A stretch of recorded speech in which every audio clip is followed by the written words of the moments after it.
वो पूछती है कि होम्योपैथिक दवाई काफ़ी सर्जरी से इंसान को बचा सकते हैं। तो एक बीमारी है हाइड्रोसील, बच्चों में अगर वो होता है तो क्या उसके लिए भी होम्योपैथिक दवाई काम आ सकती कि उसकी सर्जरी कराना लाजमी है? बाज़ बच्चों में हाइड्रोसील में होम्योपैथिक दवाई काम आ जाती है।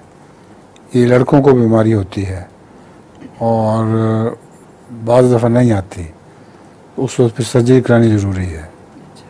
तो कौन सी दवाई है हजूर, कुछ याद है? वो अलामतें देख के बतानी पड़ती है। ठीक है। माफ़ करना, हाइड्रोसील की नहीं, मैं दूसरी उसी के साथ मिलती जुलती बीमारी है जिसमें खुशिया ऊपर होता है, उतरता नहीं। उसके लिए ऑपरेशन की बजाय होम्योपैथिक दवाई काम आ जाती है। लेकिन जो आप बीमारी कह रही हैं उसका मेरे इल्म में नहीं है कि कोई होम्योपैथिक काम आए, उसका ऑपरेशन करवाना पड़ेगा। अगर वेजिटेबल ऑयल वेजिटेबल से बनते हैं तो बेबी ऑयल किस चीज से बनता है?